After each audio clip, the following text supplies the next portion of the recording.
నిష్కపటముదై ఉండవలని అంటున్నాడు. నీ ప్రేమ కలంకముగా ఉండదు. నీ ప్రేమ ముఖం ముందు ఒకలాగా వెనుకాల ఒకలాగా ఉండదు. మనిషి ముందు ఒకలాగా చేస్తూ మనిషి దాటిపోయిన తర్వాత ఒకలాగా ఉండకుండా హృదయంలో నీ ప్రేమ ఏ విధంగా ఉండాలంటే కళాంకంగా ఉండదు, కల్మషం ఉండదు. అచ్చమైన తెలుగులో చెప్పాలంటే గ్లాసుల చెత్త చెదారం ఇసుకావని ఉంటే తాగుమంటే తాగుతామా? తాగు. పడబోసి దాన్ని చక్కగా కలుపుకొని చక్కటి నీళ్ళతోటి తాగుతాం మనం. నువ్వు దేవుని ఆరాధిస్తుంటున్నప్పుడు కూడా, దేవుని నీవు పూజిస్తుంటున్నప్పుడు కూడా నీ హృదయంలో ఆ కలకం, లేకపోతే ఆ చెత్త చెదారము, అది ఇది ఇంకెక్కడో మనసు, ఇంకొక ఆలోచన, నువ్వు దేవుని యొక్క సన్నిధానంకు ఎందుకు వచ్చినట్లు, దేవుని యొక్క సన్నిధానంలో ఏ రీతిగా నీవు ఉంటున్నావు? మనం ఒక్కసారి మనకు మనము ఆలోచించుకోవాలి. మనకు మనము ఆలోచన కలిగి ఉండాలి. నా దేవుని దగ్గరికి నేను వెళ్తుంటున్నాను, నా దేవుని యొక్క సంఘము లేకపోతే ఆ మందిరంలో నేను అడుగు పెట్టుతున్నాను, నా హృదయంలో ఏ రీతిలో ఉన్నది జీవితం, నా జీవితంలో ఎంత కల్మషం ఉంటున్నది? దేవుని బిడ్డలారా, మీరే ఆలోచన చేసుకోండి. ఇది అంత కడిగి ఆ చెంబో ఆ గ్లాసో కడుక్కొని చక్కటి నీళ్లు ఏ విధంగా తీసుకొని త్రాగుతామో అదే విధంగా దేవుని యొక్క సన్నిధానంకు వచ్చి నీవు పవిత్రమైనటువంటి హృదయం కలిగి, మంచి హృదయం కలిగి దేవుని యొక్క సన్నిధానంలో నీవు ఉన్నప్పుడు, దేవుని యొక్క మాటలు వింటున్నప్పుడు నీ కుటుంబం దీవించబడుతున్నది. నువ్వు చేస్తున్నటువంటి పని ఆశీర్వాదకరంగా ఉంటున్నది. నువ్వు చేస్తున్నటువంటి పని నీ కుటుంబానికి బరకతుగా ఉండి ఉంటున్నది. నువ్వు ఎంత చేసినా కానీ నీ ఇరుగు పొరుగు వారికి నీ లోపల కలంకం ఉన్నదన్నట్లయితే నిన్ను చూస్తున్నటువంటి వాళ్ళు ఏమంటారంటే, నువ్వు యేసుదేవుని నమ్మినవేం కదా, మాకంటే అద్భుతంగా ఉన్నవని నిన్ను ఏలు పెట్టి చూపిస్తారు. కనుక ప్రియమైనటువంటి దేవుని బిడ్డలారా, నిన్ను దేవుడు సాక్షిగా పెట్టాడు. దేవుడు ఈ లోకంలో నిన్ను ముందుగా రక్షించుకున్నది ఎందుకంటే అనేకులకు నిన్ను సాక్షిగా నిలబెట్టిండు. నీ జీవితాన్ని ఒక తెల్లని పేపర్ లాగా సాక్షిగా పెట్టి ఉంటున్నాడు. ఆ తెల్ల పేపర్ మీద నల్ల ఇంకుతోటి అక్షరాలు ముద్రింపబడినప్పుడు అందరూ ఆ పేపర్ను చూస్తుంటారు. అట్లనే నీ జీవితంలో కూడా అనేకమైనటువంటి కలంకములు, కల్మషములు, దేవునికి దూరస్తురాలుగా, దేవునికి దూరస్తుడుగా నువ్వు ఉన్నావు అనుకో, ఎక్కడ నువ్వు చెడును ద్వేషించేది ఎక్కడ ఉంటున్నది? చెడును నువ్వు ద్వేషించకుండా ఆ చెడునే నువ్వు అత్తుకొని జీవిస్తుంటున్నావు. అప్పుడప్పుడు నా పిల్లలతోటి నాకు దేవుడు చెప్పిస్తుంటాడు, ఇక తండ్రి కనుక గాంభీరంగా చదువుతుంట, నువ్వు నాకు చెప్పేదను అని. కానీ వాళ్ళకి సాటు పోగానే మళ్ళీ నేను అనుకుంటా, కరెక్ట్, నేను చేస్తున్నటువంటిది పొరపాటు. నా దేవుడు నా పిల్లల ద్వారా చెప్పిస్తుంటున్నాడు, బయట వాళ్ళ ద్వారా కాదు.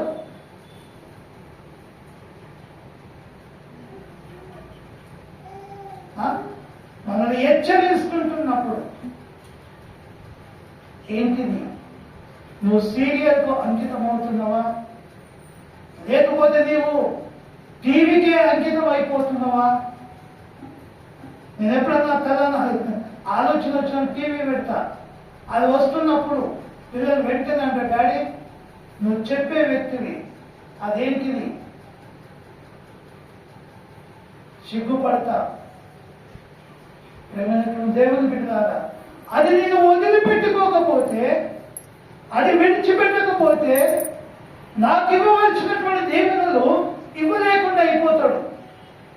అందుకనే సమరయ స్త్రీ జీవితాన్ని ఒక్కసారి జ్ఞాపకం చేసుకో.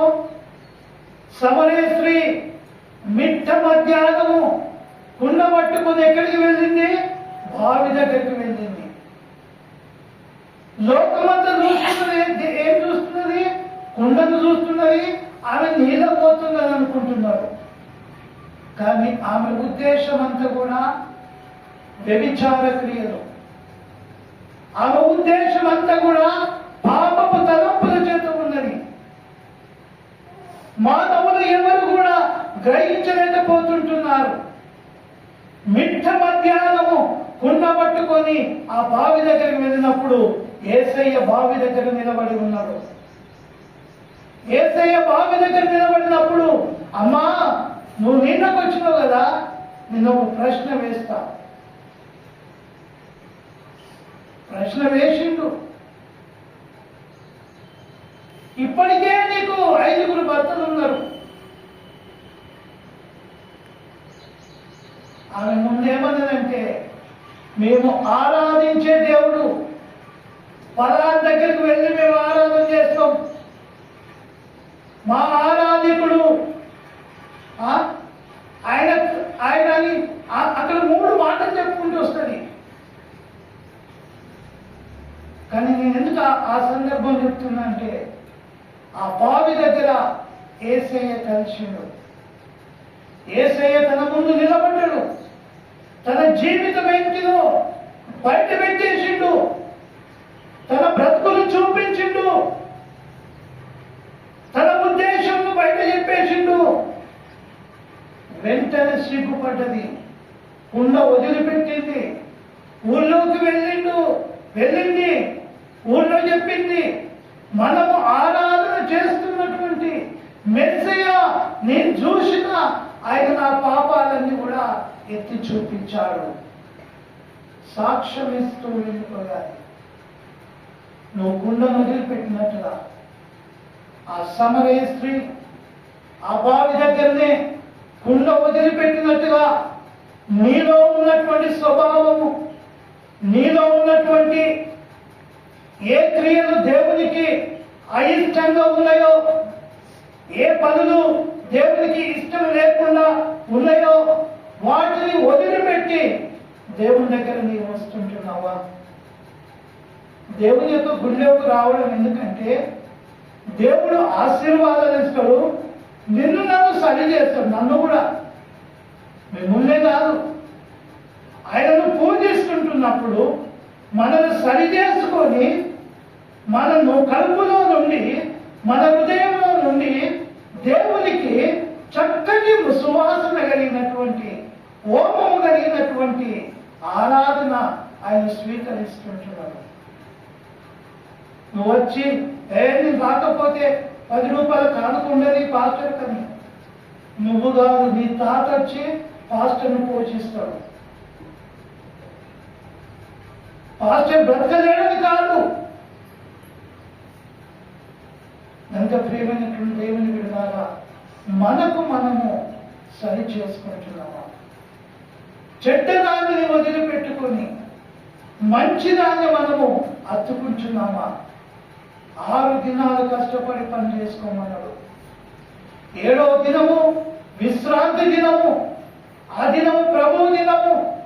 ఆ దినము దేవుని ఆరాధించేటువంటి దినము. ఆ దినము దేవుని పూజించేటువంటి దినము. ఈ దినాన్ని కూడా నువ్వు కలుపుకున్నాక, ఈ దినాన్ని కూడా నువ్వే తీసుకుంటే ఈ దేవునికి ఇచ్చేది నువ్వు ఎక్కడ ఇస్తున్నావు? ఇంట్లో కుటుంబ ప్రార్థన ఉందా? లేకపోతే నీవు ఇంట్లో నీ జీవితాన్ని ప్రార్థన చేసుకుంటున్నావా? వాక్యం చదువుకుంటున్నావా? దేవునితో నీ సహవాసం ఎట్లుంటున్నది? ప్రేమైనటువంటి దేవుని బిడ్డలారా, నువ్వు ఆలోచన చేసుకో. కనుక ఈ మాటను చూస్తుంటున్నప్పుడు ఇంకా కొంచెం ముందుకు వెళ్దాం. చూడండి, చెడ్డదానిని అసహించుకొని మంచి వాటి యందు అందుకు. చెడ్డదానిని అసహించుకో. 6 దినాలు కష్టించి పని చేసుకోమన్నాడు. 7వ దినము దేవుని కొరకు నీ పనిని అప్పగించమన్నాడు. 6 దినాలు బరకతు ఉంటున్నది. ఇప్పుడు ఈ రోజులలో సాఫ్ట్వేర్ కంపెనీలు కానీ పెద్ద పెద్ద కంపెనీలు కానీ 5 రోజులు మాత్రమే డ్యూటీ వాళ్ళకు. శనివారం నాడు వాళ్ళకి హాలిడే, ఆదివారం నాడు చక్కగా గుడికి పోతారు. దేవుడు మనకు 6 దినాలు మన పనులు చేసుకోమన్నాడు. 7వ దినము దేవుడికి ఏమంటే కూడా ఈ 7వ దినాన్ని కూడా నువ్వే వాడుకుంటున్నావంటే ఎంత దౌర్భాగ్యమైనటువంటి జీవితం, ఎంత దౌర్భాగ్యమైనటువంటి జీవితం. నువ్వు అనుకుంటున్నావు నీ కంటికి కనబడేటువంటి వాటిని నేను సంపాదించుకుంటున్నా, నేను చక్కగా ఉన్నా అనుకుంటున్నావు. కానీ అవి నీ వెంబడి రావు, నీకు ప్రతిఫలం ఇవ్వవు. కరోనా సమయంలో ఒక్కొక్క రూముకు ఒక ఇంజక్షన్కే 30,000 రూపాయలు. అలాంటిది కూడా ప్రక్కకుండేటువంటి భార్య కూడా దగ్గర పోకపోతుంది.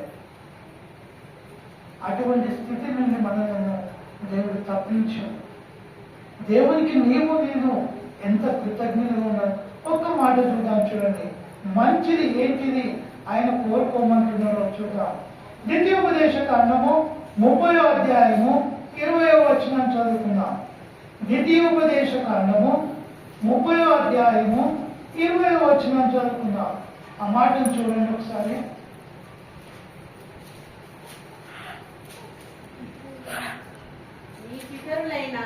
నీ పితరులైన అబ్రహాము, ఇస్సాకు, యాకోబులకు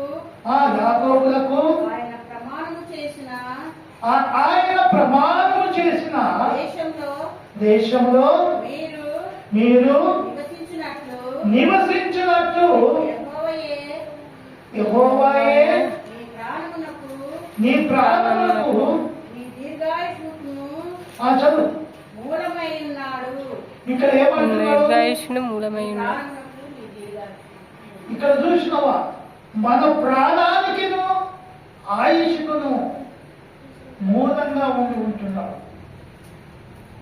ఎంత చక్కగా వాగ్దానం చేస్తున్నాడు. కాబట్టి అయితే అక్కడ చూసినట్లయితే చదువు. కాబట్టి నీవును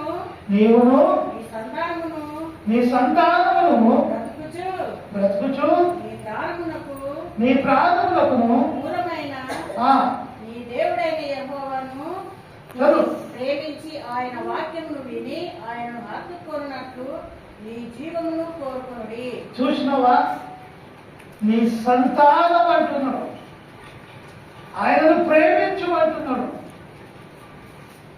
ఆయనను హత్తుకో, ప్రేమించి ఆయనను హత్తుకో. అలాంటి జీవితాన్ని కోరుకో. దౌర్భాగ్యమైనటువంటి జీవితం కాదు, అశాశ్వతమైనటువంటి జీవితం కాదు.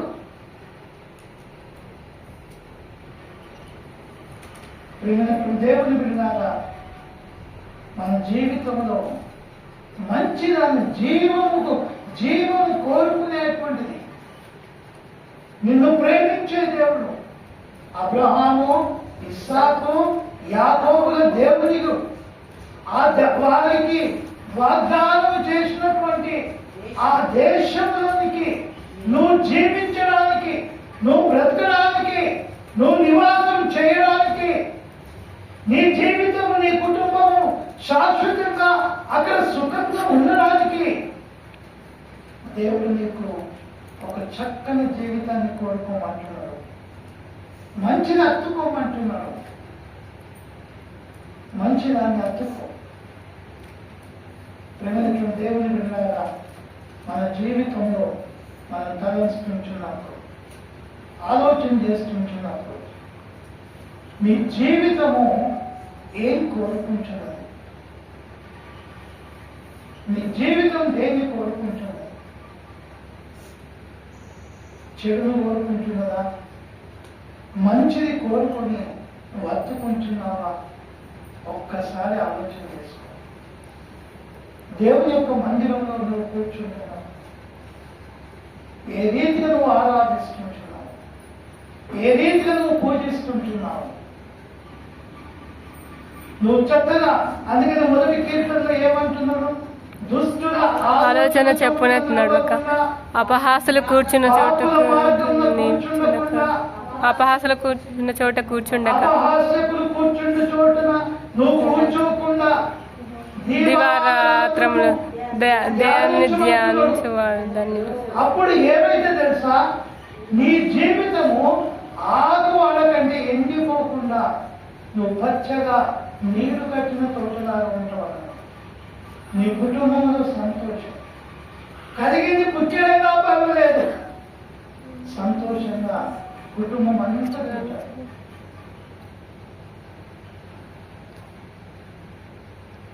సమాధానంతో పచ్చడన్నమైన పర్వాలేదు కానీ తృప్తిగా తింటాడు.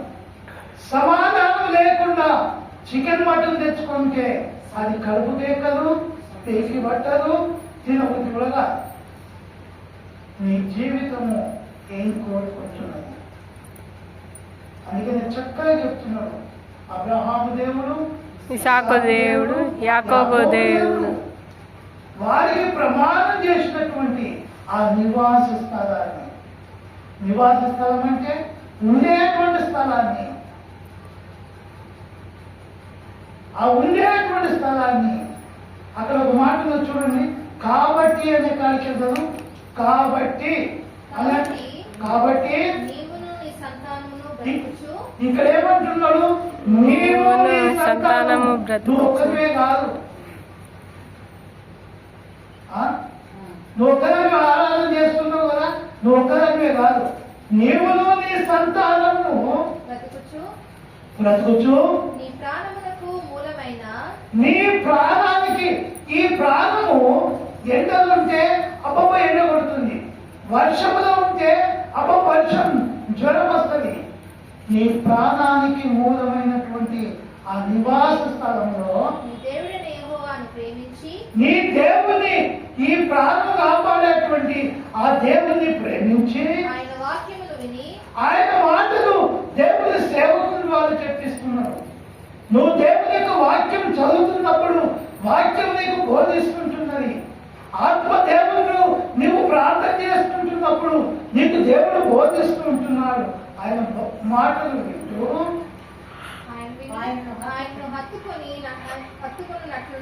హత్తుకున్నట్లును చూసినావా? ఈ ప్రాణం గురించి చెప్పాడు. నీ సంతానం అంతా కూడా ప్రాణాన్ని కాపాడుకోవడానికి ఆ ప్రేమిస్తున్న దేవుని దగ్గరికి వెళ్ళి ఆయన మాటలు విను, ఆయన చెబుతున్న బోధలు విను, నీతోటి ఏం మాట్లాడుతున్నాడో విను. బయట వారు మాట్లాడుతున్నవి నీ ముందు అక్క నువ్వెంత మంచిదావు అంటారు, నువ్వు అటేటు పోయినాక నువ్వేమో సక్కలు చేసావు అంటారు. లోకం మాటలు. కానీ నీ దేవుడు నీ ప్రాణాన్ని కాపాడేటువంటి దేవుడు, నీ ప్రాణాన్ని ఆయన సంరక్షించేటువంటి దేవుడు. ఎంత బాధ! దేవుని బిడ్డగా నీ జీవితము దేవునితో సహవాసం లేకుండా అయిపోతున్నది. జీవాన్ని కోరుకో. ఈ దినము దేవుడు నీకు ఇవ్వవలసినటువంటి ఆశీర్వాదం, ఈ దినం నీకు దేవుడు ఇవ్వవలసినటువంటి మేలను నువ్వు పొందుకోవడానికి దేవునికి దినమంతా దేవుని గుడిలో ఉండడం లేదు కదా. మీరు వచ్చిందే 11, చాలా బాధ అనిపించింది. అంత ప్రేమించు. ఇంకొక మాట చూసి నేను ముగిస్తా. బస్ మనం ఇంకొక మాట చూసుకున్నాం. చూడండి, జకరియా గ్రంథంలో నుండి 2వ అధ్యాయము 11వ వచనాన్ని మనం చదువుకున్నాం. జకరియా 2:11. 2:11 నీ హృదయంలో వీటిని భద్రం ఆ చేసుకుంటే దినమున ఆ దినమున అన్యజనులు అనేకులు యెహోవాను హత్తుకొని చూసినావా ఏ దినమున ఆజ్ఞ ఆ దినమున ఆ దినం ఒకటి వస్తున్నది రేపో మాపో నువ్వు అనుకుంటున్నావు గాడి నడుస్తుంది కదా నేను ఎంత ఉరికినా కానీ నాకేం కాదని అనుకుంటున్నావు. ఒక దినం రాబోతున్నది. నోహ వాట పాపము దేవుడు చెప్పిండట. ఏమని చెప్పిండు? నోహావు ఒక ఓడను కట్టయ్యానన్నాడు. సరే ప్రభు అని చెప్పేసాను. నేను మంచిగా కథలాగా చెప్తాను, వినాయన మంచిగా. కట్టమనగానే దేవుడు కట్టమనగానే ఆయన కట్టడానికి మొదలు పెట్టాడు. కడుతూ ఏం చేసిండు తెలుసా? ఆ పట్టణంలో ఉన్నటువంటి ప్రజలందరికీ చెప్పుకుంటూ వస్తున్నాడు, జల ప్రళయం రాబోతున్నది. అప్పటికి భూమి మీద వర్షం అనేది లేదు. భూమిలో ఉన్నటువంటి దాని చేతనే పంటలు పండుతున్నాయి తేమతోటి. ఆ సమయంలో ఆకాశం నుండి వర్షం లేదు. దేవుడు సంతాపపడి నోహావుకి చెప్పిండు, నేను వర్షమును కుమ్మరించబోతున్నావు. ఈ తరముల చూస్తే నువ్వు ఒక్కటి కనబడ్డావు నాకు. నువ్వు ఒక పని చేయి, ఓడలు కట్టి నేను చెప్పినట్టు చేయమని చెప్పాడు. అట్లా చెబుతూ ఈయన 20 సంవత్సరాలట, 20 సంవత్సరాలు ఆ ప్రజలందరికీ బోధన చేస్తున్నాడు. అరే వర్షం వస్తుందయ్యా, జల ప్రళయం రాబోతున్నదయ్యా, మీరు రక్షణ పొందండియ్యా, నిజమైన దేవుని తెలుసుకోండి అయ్యా, ఈ లోకంలో ఈ ప్రక్కన పెడదామయ్యా. ఆయన రక్షణ సువార్త చెప్తాను. ఈయన చూసి ఏమంటారు? ఎగతాళి చేస్తుంటున్నారు. ఈయన చూసి నవ్వేటప్పుడు నవ్వుతున్నారు. ఈయన చూసి ఏదైనా చేసినా ఏదైనా చేస్తాను. ఓ భక్తులు వచ్చిందయా, ఇక వర్షం వస్తుందట, ఇక మేమందరం దత్తమాట, అలా ఆయన ఒక కుటుంబమే బతుకుతుందట అని ఎగతాళి చేస్తుంటున్నారు, నవ్వుతుంటున్నారు. ఆయనను చూసి ఏం చేస్తున్నారు? ఎన్నో మాటలు రకాలుగా మాట్లాడుతుంటున్నారు. ఆయన భారంతో బాధ్యత కలిగి చెబుతుంటున్నారు. దేవుడు చెప్పమని చెప్తున్నారు, కానీ ప్రజలు వినలేకపోతుంటున్నారు. ఆ దినం రానే వచ్చేసింది. ఆ దినం రానే వచ్చింది. దేవుడు చెప్పినట్టుగా దేవుడు ఆయనకి ఏమేం చెప్పిండో వాటన్నిటినీ కూడా లోపలికి చేర్చుకున్నాడు. ఆ సైజు చెప్పిండు, ఓడ సైజు చెప్పిండు, ఓడలో ఉండవలసినన్నిటి కూడా ఆజ్ఞాపించిండు. అవన్నీ కూడా వచ్చేసినాయి. వచ్చేసిన తర్వాత దేవుని సమయం రాని వచ్చింది. డోర్ పెట్టబడ్డది, ఇక వర్షం మొదలైంది. అప్పుడు ప్రజలందరూ కూడా అప్పుడు ఆలోచన చేస్తున్నారు, నోహాము దయచేసి డోర్ తీయ్యా, మేము వస్తామయ్యా, ఇప్పుడు వస్తామంటే అది నా చేతులు లేదయ్యా, నా చేతులు లేదు. వేసినైనా అక్కడున్నాడు, నన్ను లోపల పెట్టేసిండు, ఆయన సీల్ చేసి పడేసిండు, తీసే అధికారం నా దగ్గర లేదు. ప్రేమైనటువంటి దేవుని బిడ్డలారా, ఒక దినం రాబోతున్నారు. ఆ మాట చదవం. ఇప్పుడు ఒక దినం రాబోతున్నారు. చదువు ఆ మాట. ఇప్పుడు తీసినటువంటి మాట. ఆ దినమున అన్యజనులు అనేకులు యెహోవాను హత్తుకొని. చూసినవా? నువ్వెక్కడో పోతావు. నువ్వు నీ పుట్టే నీళ్ళ బాప్తీసం తీసుకునే పక్కన పోతుంది. పూజ కూర్చొని భజన చేసినంత పక్కన పోతుంది. కానుకలు ఇచ్చింది పోతుంది. పక్కింటి వాళ్ళతోటి అది పండుగ చేస్తే వాళ్ళతో తినకుంటుండే పోతుంది. అన్ని పోయినాయి. ఇప్పుడు ఆదముందు నువ్వు కిందికి అయిపోయావు.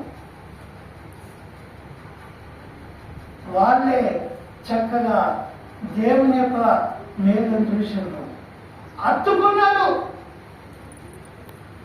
దేవుణ్ణి అత్తుకున్నారు. నువ్వు నేను ఎక్కడ అయిపోయినాం. మనం అనుకుంటున్నాం మన ఆయన పాత్ర లేదా ఈ బైబిల్ మాది, మా చుట్టం లాగా. దీన్ని ఇక్కడ పెడతాను, గుండె మీద పెట్టుకుంటాను, కడుపు మీద పెట్టుకుంటాను, కాళ్ళ వస్తే కాళ్ళ పొడి పెట్టుకుంటాను. కానీ ఇది కాకుండా దీనిలో ఉన్నటువంటి మాటలు నీ జీవితంలో తెలుసుకుంటున్నాను. ఒక దినం రాబోతున్నావు, ఆ దినం నన్ను ఎక్కడ ఉండబోతున్నావు, ఏమైపోతున్నావో నువ్వు గ్రహించు, ఆలోచన ప్రార్థన చేసుకున్నావు. అందరూ వచ్చాము.